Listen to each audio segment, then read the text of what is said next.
So actually, I did more than watch Nakai. The whole like Nakai building cars thing has become like its own genre on YouTube.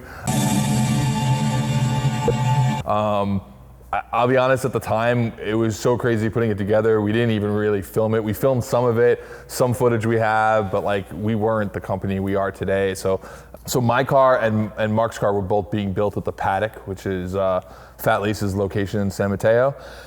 So when they started working on my car, it got sent to the body shop. We pulled the sunroof out of it because I'm so tall, I can't fit in the car with a helmet. So we went with a no 965 turbo, came without a sunroof in the United States.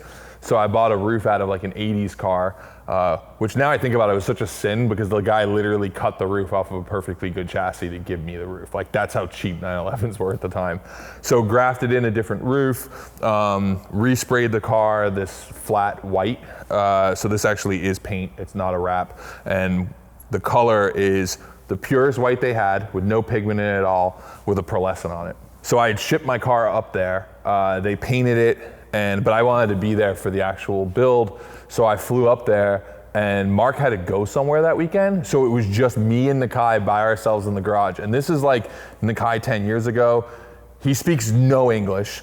I speak no Japanese. So we basically just sat around like smoking cigarettes and drinking Stellas and like pointing at photos on our phones and then working on the car together. So this was before the days of like people got chairs like this for Nakai and he sat and he drank Stellas and everybody sat there and watched him work. I literally just helped him work. So I cut some of the fenders off with him. Like I wasn't gonna sit there and just watch him. I didn't realize that was how it worked. And we just worked together on the car. And yeah, so I remember like watching the saw hit the fender for the first time was kind of crazy, but it was really cool to watch him work. And I know people have talked about this to death, so I don't want to be redundant, but there was something very skilled about everything he did because he does everything by eye. Like I was sort of scared that he wasn't taking measurements. Like, man, I hope this isn't lopsided. Because realize at this point, all the cars we'd seen built, we'd seen photos of in Japan. Like, and part of the look was them being rough, you know? I mean, some of the cars back then, you know, very different than the cars today. Like the Rauh-welt cars that we were seeing coming out of Japan in 2008, 2009 would be like no door panels, like a kick, you know, they would crash the car and they would just patch the backside of it, like spray painted interiors. I mean, they were not show cars. It was like way before guys were building show cars. So much so that when we built this, it was really kind of one of the first street cars that Nakai had built because all of the cars that Nakai was building were really more race cars. And for me, I didn't really want to build a race car. That wasn't what I wanted this car to be. I wanted this car to be a car I drove. I wanted it to just be a street car.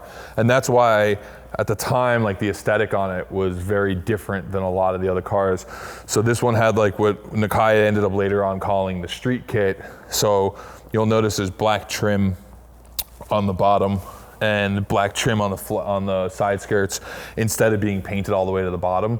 And that's a Volkswagen thing. Like you look at GTIs, like especially Mark IIIs, you always had the black trim closer to the floor. And I always kind of liked how that looked because it just kind of like hid the bottom of the car, especially if the car was low, it just like blended in with the floor. It's also great because if you scuff it up, you can just flat black it.